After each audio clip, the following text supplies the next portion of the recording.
Čau lidi, tohle je jen takový menší tutoriálek na to, je to samozřejmě jednoduché, ale pro ty, co neví, jak si zpeněžnit svá videa, jdeme na to. Takže jsme na svém vlastně YouTube channelu, já jsem si ho teda teď založil, ale něco vám teda musím ukázat. Ne, to ne. Jo, tady popis, tohle budou popisky mého videa, jenom to jsem vám chtěl tak ukázat. Tak, klikneme si tady na svůj profil a dáme studio pro autory. Ale ne, dáme vlastně nastavení YouTube a zobrazit další funkce. Tak já to ještě nemám povolené, to zpeněžení, máte ho tady, pak si můžete i placené odběry, jo. Tak dáme povolit.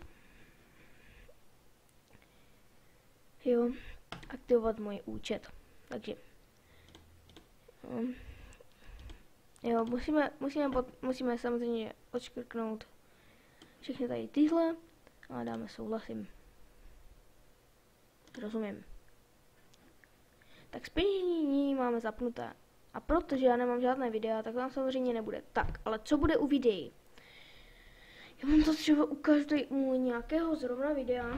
Třeba já nevím. Shakes and Fidget. Jo, tak. Já mám třeba tady, nevím, ukáže tam ta reklama. Čau všichni, vítejte u speciálu 10 000 od... Tak já tady stopnu a tady zrovna reklama není. A u tohoto... Čau lidi. To taky není. Zpeněžíme svá videa, takže dáme sem Jirka Král. Tak a on tady 100% zpeněžňuje ty videa, jo, já vám tady ukážu. Jo, tady, že tady prostě budete mít takhle reklamu. Jo, prostě tady to stlumím hezky. Jo, pak se vám může zobrazovat reklama i tady. Je to zpeněžení, ale je to opravdu je to dobré až o nějakého 1000 zhlédnutí, bych řekl, protože jinak vám je to fakt k ničemu.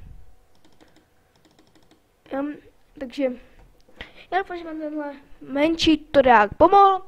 A pokud ano, máte like. A pokud samozřejmě máte dislike, ale já si myslím, že vám opravdu pomohlo, takže nechte samozřejmě vždycky jenom like. Budu rád za každý koment, co mám vylepšit a budu rád taky za to, co je nejdůležitější, a to je, tím je odběr, takže tím čau. Myslíte si, že opravdu to vypínám? Hehe, jeho vypínám, čau.